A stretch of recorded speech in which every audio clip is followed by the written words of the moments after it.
चा हक्क बजावलेला आहे। काय नेमकं हिना गावित म्हणतायत पाहूयात नंदुरबारमध्ये जाऊन। लोकसभा मतदानाची सुरुवात झाली आहे। आपल्यासोबत डॉक्टर हिना गावित आहेत उमेदवार, आपण त्यांच्याशी बोलूया। ताई, आपण मतदान केलं आहे, काय एकंदरीत सांगणार? मी, माझा परिवार, माझी बहीण, आई वडील सगळ्यांनीच मतदानाचा हक्क बजावला आहे आणि सकाळपासून आतापर्यंत वेगवेगळ्या मतदान केंद्रांवर शहरात मी भेट दिली। लोकांमध्ये प्रचंड उत्साह आहे आणि लोक मोठ्या संख्येने मतदानाला येत आहे।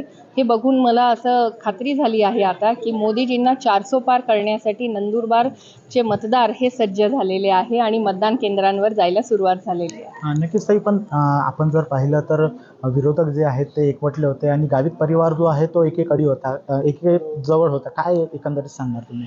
नाही, हा एक खोटा प्रचार आणि एक खोटा बबल हा विरोधकांनी तयार करायचा प्रयत्न केला।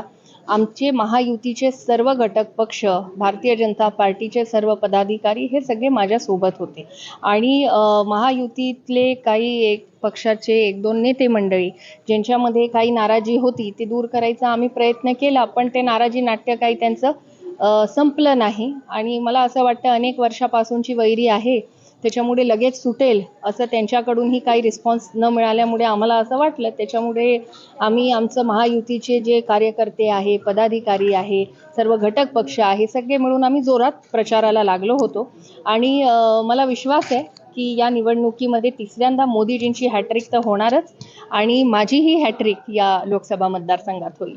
नक्कीच ताई, नवीन मतदार जो आहे तो प्रचंड वाढला आहे। काय एकंदरीत तुम्ही आवाहन करणार? नव मतदारांना मी आवाहन करेन की हे लोकसभा निवडणूक आपल्या देशाची दिशा ठरवणारी निवडणूक आहे।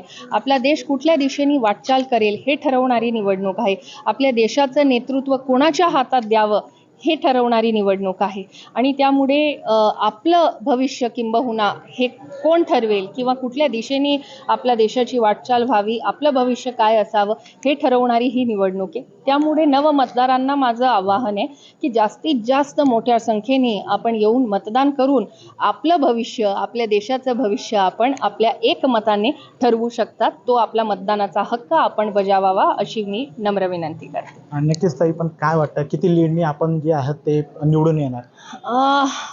खूप मोठ्या लाखोच्या लीडने निवडून येईल एवढंच सांगेन। धन्यवाद ताई।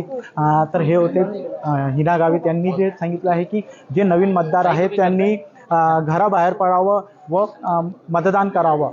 प्रशांत जवेरी, NDTV मराठी, नंदुरबार।